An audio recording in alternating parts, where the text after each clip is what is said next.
Okay, after many days in thinking and planning, I finally decided that this will be a Brat style. It all started when Go Takamine arrived in Tokyo at the age of 18. At 23, he was able to set up his own motorcycle customization shop he called the Brat style.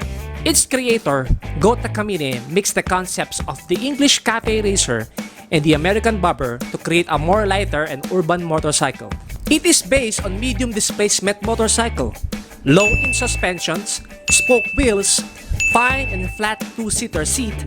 Handlebars are usually higher than a cafe racer. All in all, the Brat style looks for a fun, urban motorcycle with good handling and retro look to it. And for those who are still new to this channel, hi! I am Aries Arriesgado and my passion is creating different projects and showing you how I do it. So please don't forget to like and subscribe and click the notification button for more updates. Remember, it's one day or day one. You decide. Let's do it now! RS Yamaha 100 Brat style! Yahoo!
Some of the parts here are very hard to remove.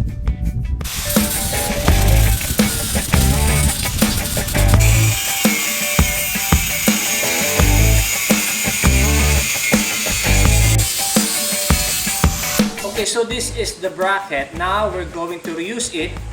Why? Because this is what I'm after, the hole.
So this is the motorcycle, fiberglass motorcycle seat pan.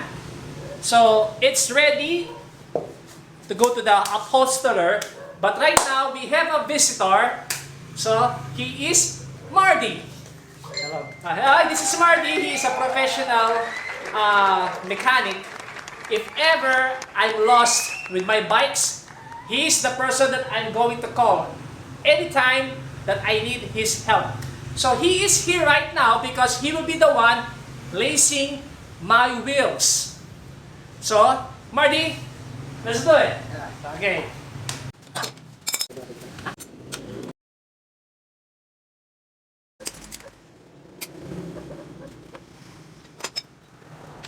Okay, na si Marty, guys. Hello guys. Hi. Hi vlog, welcome to my guys.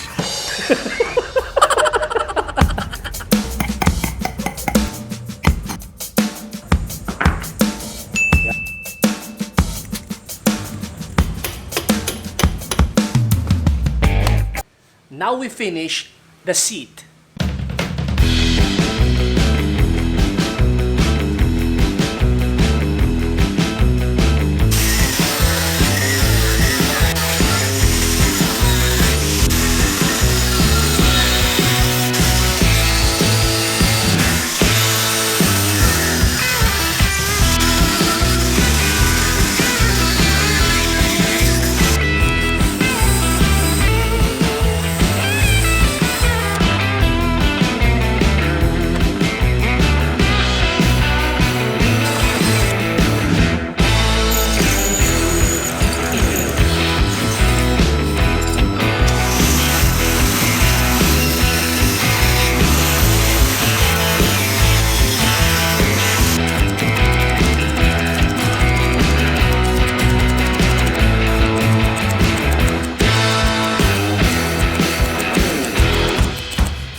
So this one here goes under this frame, and this one here, it matches this part here. So now, let's try it.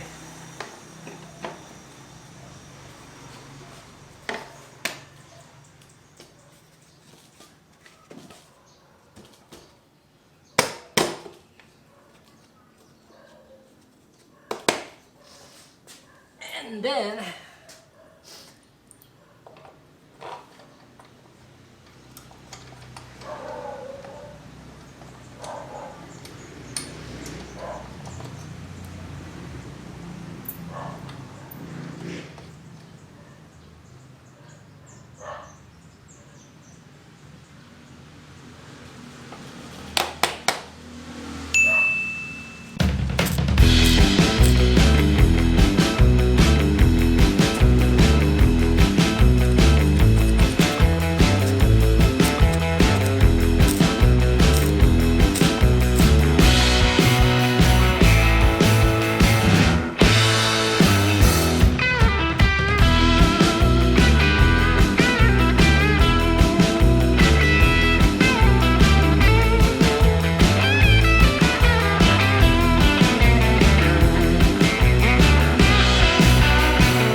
Make sure to clean first before moving on to the next work. Now we have finally shaped the foam of our motorcycle seat. So now what will be the next is this one here. Because if you're going to give this to your upholsterer, the gun tacker or the staple gun will not penetrate the fiberglass, the resin. So what are we going to do now is this. You need a PVC board. This is a PVC board. Okay, the thickness is 1.5 millimeter. If you could get the 3, much better, or the 2. But this is the only one that is available for now. So this is a PVC board. So this is how we do it. Of course, you need a blind rivets and a hand riveter. So we're going to trace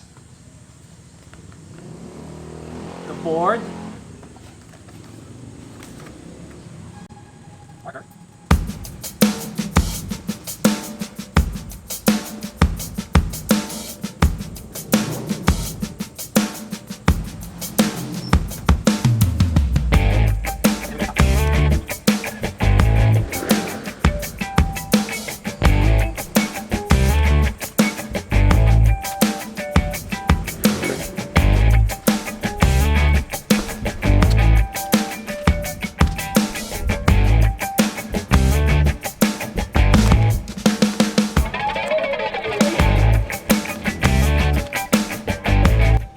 Because this is only a 1.5 millimeter thick PVC board, so I'm going to make it into 2 layers of PVC board.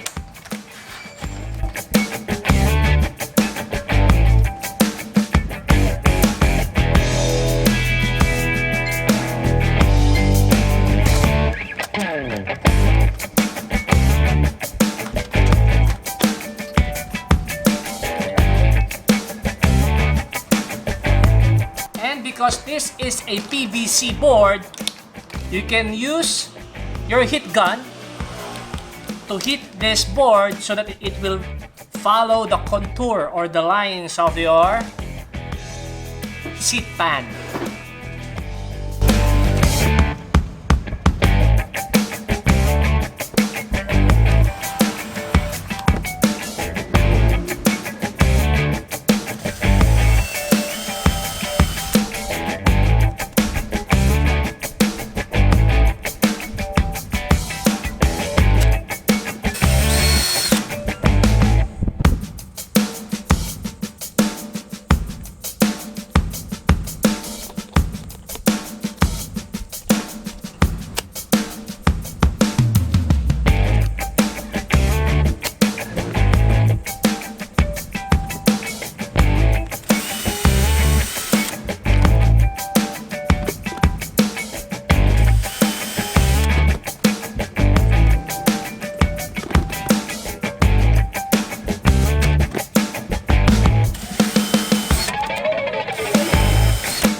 So this is the importance of PVC board. This is where they tack the leather of the seat. So now, this is the finished upholstery. So we're going to try it here.